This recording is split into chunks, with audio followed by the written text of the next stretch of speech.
জঙ্গলে যাওয়ার পর দেখে ওই ব্যক্তি যাকে আমরা সমাজ থেকে তাড়ায় দিছি তার থেকে বড় নিকৃষ্ট ব্যক্তি তো আর কেউ নাই। এ পয়গম্বর মুসা, আপনি ঘোষণা করলেন এ আল্লাহর ওলি, কিন্তু আমরা সাক্ষ্য দিচ্ছি একটা জালেম। ওর মতো বড় নাফরমান আর সমাজের মধ্যে কেউ ছিল না। এই জন্য আমরা এলাকাবাসী তাকে এখান থেকে বের করে দিয়েছিলাম। পয়গম্বর মুসা আলাইহিস সালাতু ওয়াস সালাম চিন্তায় পড়ে গেলেন। আল্লাহর কাছে বললেন, আল্লাহ, আপনি বলতেছেন আপনার ওলি, কিন্তু এলাকাবাসী সাক্ষ্য দেয় আপনার দুশমন। ও মালিক, হিকমত তো কিছুই আমি বুঝলাম না। আল্লাহ রাব্বুল আলামিন ওহী নাযিল করলেন, এ নবী মুসা, সে নাস্তিক ছিল, আমার দুশমন ছিল, ঘটনা সত্য। কিন্তু সে যখন মুসিবতে পড়িয়া আমি আল্লাহকে ডাকার মতো ডাকছে, তওবা করার মতো তওবা করছে, আমি আল্লাহ রাব্বুল আলামিনের দয়ার মধ্যে দরিয়ার মধ্যে ধস মারছে।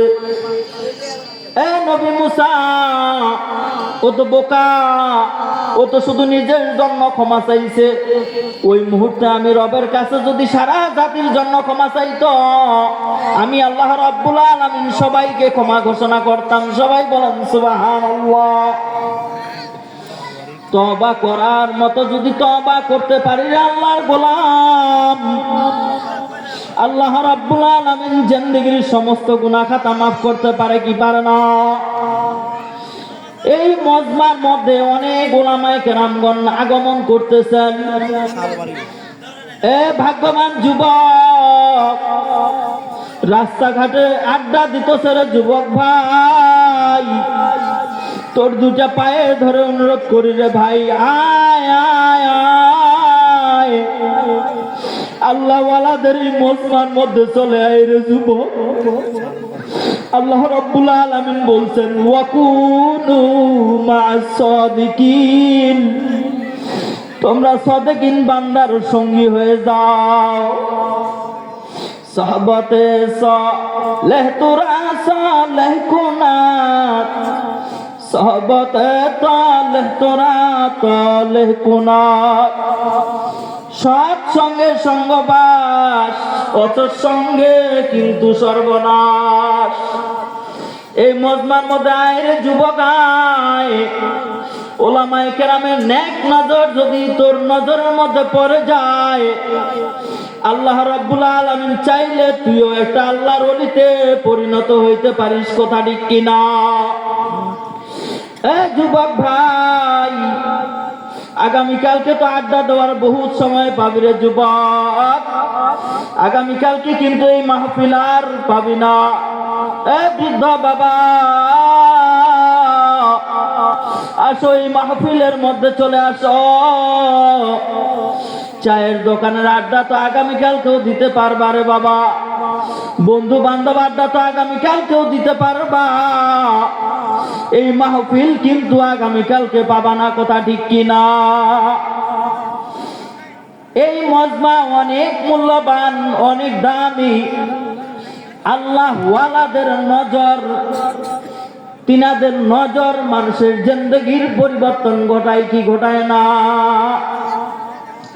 কত বদমাইশ গুলা।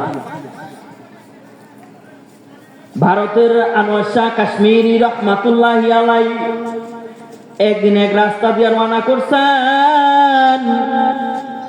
পথিমধ্যে এক হিন্দু যুবক, কত সুন্দর তার চেহারা। হুজুরের সাথে সাক্ষাৎ হয়ে গেছে।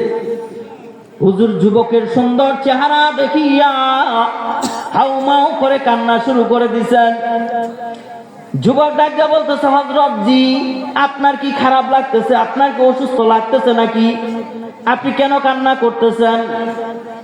হুজুর ডাক দিয়া বলতেছে, ও যুবক, আমার অসুস্থতাও লাগে না, আমার খারাপও লাগে না, শরীর অসুস্থ হয় নাই।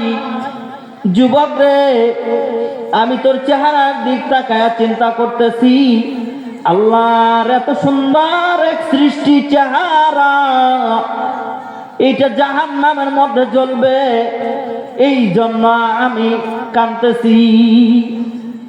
যুবক ডাক দিয়া বলতেছে, হযরত জি, ওই জাহান্নাম থেকে বাঁচার জন্য কি করা লাগবে একটু আমাকে বলেন। আনোয়ার শাহ কাশ্মীরি রহমাতুল্লাহ আলাইহি বললেন, ইসলাম গ্রহণ করো। ওই ছেলের সাথে সাথে বললেন, হযরত জি, আমাকে ইসলাম গ্রহণ করায় দেন। আনোয়ার শাহ কাশ্মীরি রহমাতুল্লাহ আলাইহি সাথে সাথে ওই ছেলেটাকে ইসলাম গ্রহণ করায় দিলেন। লা ইলাহা ইল্লাল্লাহু মুহাম্মাদুর রাসূলুল্লাহ সাল্লাল্লাহু আলাইহি ওয়াসাল্লাম। ভাগ্য পরিবর্তন হয়ে গেছে। এটা জাহান্নামের আসামি ছিল, কলেমা পড়ার বরকতে সেকেন্ডের মধ্যে তার জিন্দেগিটা পরিবর্তন হয়ে গেছে। কথা ঠিক কিনা? এই মজমাগুলা অনেক দামি, অনেক দামি মজমা। এগুলার গুরুত্ব তো আমরা বুঝি না। আল্লাহ ওয়ালাদের নেক নজর পাওয়া এটা অনেক দামি, অনেক মূল্যবান। হাসরের ময়দানের দিন আল্লাহ রাব্বুল আলামিন তো ওসিলা তালাশ করবে। ওসিলা, বান্দা বান্দিকে কোন ওসিলায় মাফ করা যায়? আল্লাহর এক ওলি, তিনি চিন্তা করলেন যে আমি শিরক মুক্ত ঈমান নিয়ে আল্লাহর কাছে যাব। তো তিনি যখন মৃত্যুর পরে একজন স্বপ্নে দেখলেন যে আল্লাহর ওলি যখন আল্লাহর কাছে গিয়া বলছেন, আল্লাহ বলছেন যে আমার কাছে কি নিয়ে আসছো? তিনি বলছেন যে আমি শিরক মুক্ত ঈমান নিয়ে আসছি। কি মুক্ত? শিরক মুক্ত ঈমান নিয়ে আসছি।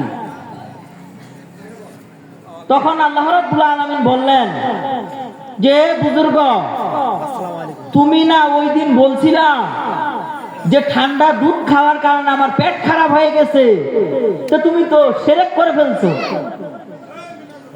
তখন ওই আল্লাহর ওলি ডাক দিয়া বলতেছেন, ও মালিক আল্লাহ, আপনার রহমত ব্যতীত আপনার কাছে ক্ষমা পাওয়ার আর কোনো সুযোগ নাই।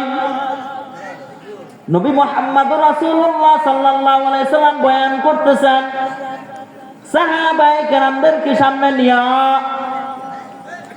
আল্লাহ রাব্বুল আলামিনের রহমত ব্যতীত কেউ নাজাত পাবে না। সাহাবায়ে কেরাম জিজ্ঞাসা করলেন, ইয়া রাসূলুল্লাহ, ইয়া হাবিবাল্লাহ, আপনিও কি নাজাত পাবেন না? আল্লাহ নবী বললেন, ও সাহাবায়ে কেরামের দল, আমিও আল্লাহর রহমত ব্যতীত নাজাত পাবো না। সুবহানাল্লাহ। আল্লাহর রহমত, আল্লাহর রহমত। বৃষ্টির পানি যখন নামে উঁচু জায়গায় যায় না, যায় কোন দিকে? নিচু দিকে যায়। এই জন্য ভাঙ্গা দিলওয়ালা হইতে হবে, তাহলে আল্লাহর রহমত সেদিকে চলে যাবে। আল্লাহ ওয়ালাগণ এখানে আসবেন, তিনাদের আলোচনা শুনে আমরা আমাদের নফসের ইসলাম করব, অন্তরের রোগগুলা এগুলা নিষ্পেষিত করব। রাজি আছে তো ইনশাআল্লাহ? আমাদের ভিতরে অহংকার, তাকাব্বুরি, মানুষ দেখানো, লোভ লালসা, এগুলা সব কিছু মুক্ত করে কবরে যেতে হবে। কথা ঠিক না? আল্লাহ ওয়ালাগণ তিনারা আমাদের ইসলামের জন্য গুরুত্বপূর্ণ নসিহত করবেন।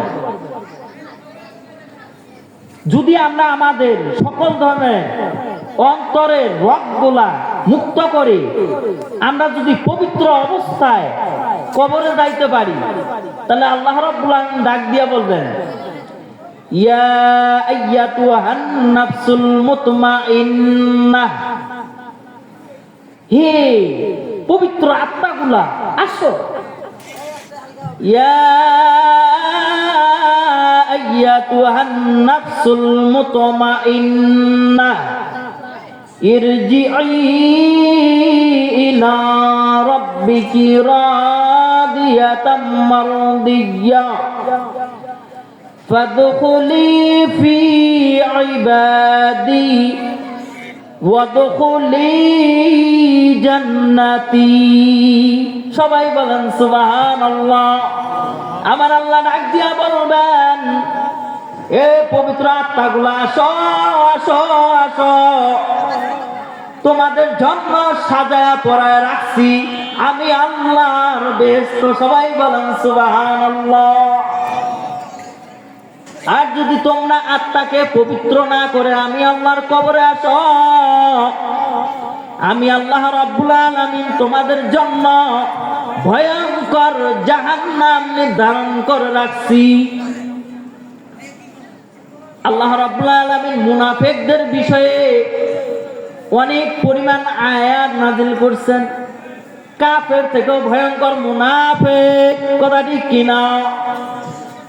মুনাফিকদের জন্য আল্লাহ রাব্বুল আলামিন হাবিয়া জাহান্নাম বরাদ্দ রাখছেন।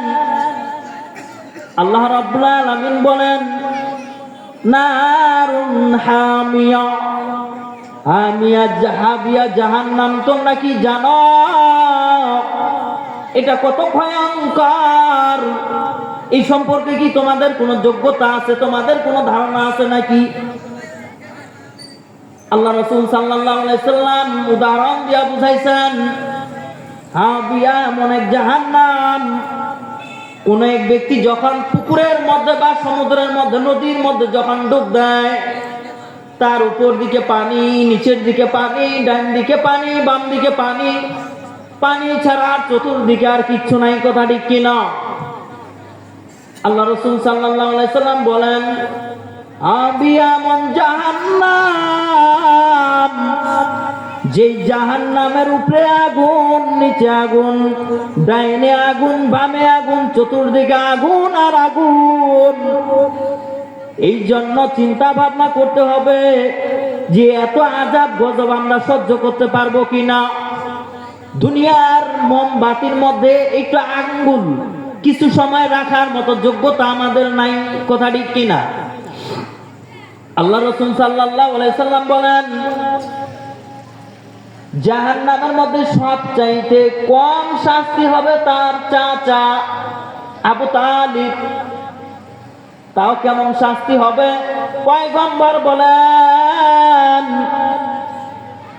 তার যখন পায়ের মধ্যে জাহান্নামের স্যান্ডেল পরিধান করানো হবে, এই স্যান্ডেল পরিধান করার সঙ্গে সঙ্গে তার মাথার মগজগুলা টকবক টকবক করতে থাকবে। যেমনি ভাবে রান্না করেন, ভাত রান্না করেন, তরকারি রান্না করেন, নিচের দিকে আগুন জ্বালায় দিলে উপর দিক থেকে টকবক টকবক করতে থাকে, কথা ঠিক কিনা? যখন পায়ের মধ্যে জাহান্নামের স্যান্ডেল পরিধান করা হবে, তার মাথার মগজগুলা টকবক টকবক করে উতলাইতে থাকবে। সবাই বলেন নাউজুবিল্লাহ। জাহান্নাম খুব ভয়ঙ্কর হবে, যেখানে খুব শাস্তি হবে। নিজের মনে বুঝাই না মান, ওই জাহান্নামের এক সেকেন্ডের আযাব সহ্য করার যোগ্যতা আমাদের নাই, কথা ঠিক কিনা? ওই জাহান্নামকে ভয় করো, ভয় করার মতো ভয় করো। আল্লাহ রাব্বুল আলামিন যে বলছেন আমাকে ভয় করো, ভয় করার মতো ভয় করো, কারণ জাহান্নামের সাজা তিনি রাখছেন। দুনিয়ার জনগণ যদি সরকারের নীতি আদর্শ অনুযায়ী না চলে, দুনিয়ার সরকার ওই আসামির জন্য সাজার ব্যবস্থা রাখছেন কি রাখেন নাই? যারা ভালোভাবে চলে তারা সুন্দর মতো চলতেছে, যারা এলোমেলো ভাবে চলে তাদের জন্য সাজার ব্যবস্থা রাখছেন। ঠিক তেমনি ভাবে আমার আল্লাহ নাফরমানদের জন্য ভয়ঙ্কর জাহান্নাম রাখছেন। জাহান্নাম হবে নিচু পুলসিরাতের পুল, পুলসিরাতের পুল পার হইলে তারপর বেহেশত। এই পুলসিরাতের পুল যেটা চুলের মতো চিকন, হীরার মতো ধার হবে, মানুষ আশা নিয়ে পার হওয়ার চেষ্টা করবে, মানুষগুলা সাহস করে পার হওয়ার জন্য চেষ্টা করবে, কিন্তু কতিপয় আল্লাহর বান্দাগণ ওই হীরার মধ্যে পা কাটে কেটে জাহান্নামের মধ্যে পড়ে যাবে। জাহান্নাম থাকবে নিচের দিকে। জাহান্নাম খুব ভয়ঙ্কর। যে জাহান্নামের মধ্যে সাপ থাকবে, বিচ্ছু থাকবে, বিভিন্ন রকমের আগুন মানুষদেরকে জ্বালায়া পুরায়া আবার তাদের দেহগুলা গঠন করা হবে, আবার সাজা দেওয়া হবে। সেই আমাদেরকে পরকাল কতদিন থাকতে হবে? নবীজি সাল্লাল্লাহু আলাইহি সাল্লাম বলছেন, যেটার শুরু আছে আর কোনো দিন কিন্তু শেষ হবে না। জাহান্নামের আযাব শুরু হবে আর কোনো দিন শেষ হবে না। এই জন্য আল্লাহ রাসূল সাল্লাল্লাহু আলাইহি সাল্লাম বলছেন যে তোমরা অস্থায়ীর উপর স্থায়ীকে প্রাধান্য দাও। অস্থায়ী দুনিয়া, স্থায়ী আখিরাত। দুনিয়া কি অস্থায়ী, আখিরাত স্থায়ী। যাই হোক, আল্লাহ রাব্বুল আলামিন যাহা কিছু আলোচনা হইল, এটার ভুল ত্রুটি ক্ষমা করে সঠিক কথাগুলোর উপরে আমল করার তৌফিক দান করুক। সবাই বলে আল্লাহুম্মা আমিন। আমাদের হযরত উলামায়ে কেরামগণ সবাই উপস্থিত হয়েছেন। এখন পর্যন্ত আমরা যারা বাইরে আছি সকলে ইনশাআল্লাহ প্যান্ডেলের নিচে চলে আসি। ওয়া মা আলাইনা ইল্লাল বালাগ।